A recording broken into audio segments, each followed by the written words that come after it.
Alright, so in the most recent update to this game, they brought out a new little cutscene here called Written in the Soul. Now, this is probably going to be really short, so there'll probably be another video for today. This will probably, I can't say probably, what is the matter with me? Probably be the second upload of the day. But Written in the Soul is a new little cutscene that they added after Spark of the Soul. Well, they added it in this update, but it's set after Spark of the Soul. Don't know why they made it, but you know, I'm not complaining. It's nice to have a look at something. Yeah, this is a little bit weird. The buzzing of bees outside the cottage drones ever onward.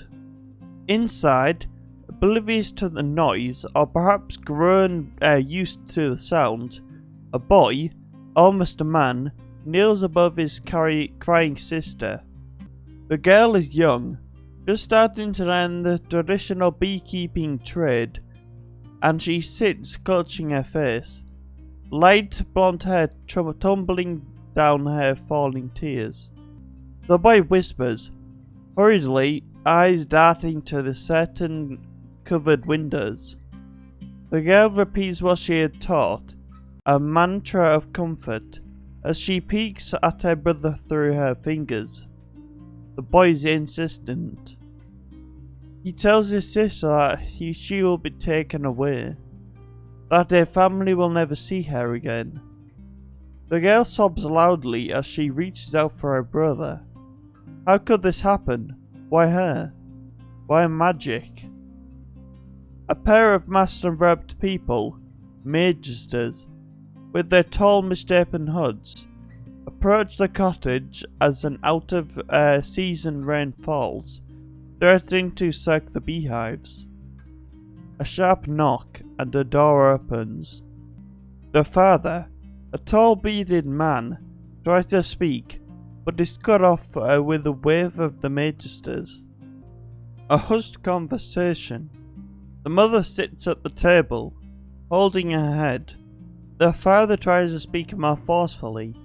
As the children stand, watch and listen, the father is given a large satchel.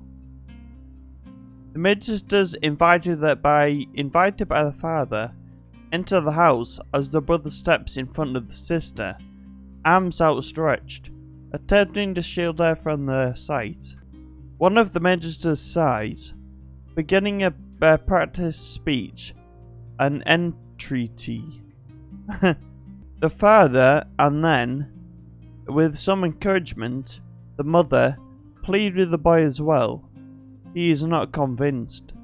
The adults tell him that his sister has been chosen by the Shapeless for a divine purpose, and so she must leave with her home and her family. The boy is defiant, tears in his eyes, but then she takes a deep breath, eyes shut. He trusts the Shapeless. The magisters and the girl leave, and their family never sees her again. Through the golden streets of Nibelheim, a man, well built and muscled from years of hard work, pushes a cart filled with jars of honey. He stops to offer her wares to a well-dressed couple passing by, but to no avail. The demand for honey from Ull has certainly fallen from recent trends. For a brief reprieve, the man rests his tired legs, sitting on the shining brickwork. He wipes sweat from his brow as he takes a long drink of water from his water skin, wondering if he would be able to find a magister to receive this subsidy from. When a voice calls out to him, the voice asks him if he wants to make a little more money. He thinks of his aging parents, of his duty to his family. He looks at his cart, still nearly full. He feels the absence of weight on him, the coin pouch on his belt. He then asks the voice what he needs to be done. The first few jobs are easy for the man. Move a barrel from here to there, ask no questions, receive the payment. The man has even managed to sell most of the honey by the time his permit was up. But on his final job, the magisters are waiting. Until he sees them, It doesn't even occur to him that what he's doing is something that he could be caught doing. He silently curses himself, curses the voice that offered him the job, curses the shapeless. "What is in the barrels?" demanded the magisters. But the man doesn't know. "Who told you to bring them here?" asked the magisters. But the voice had never revealed their face.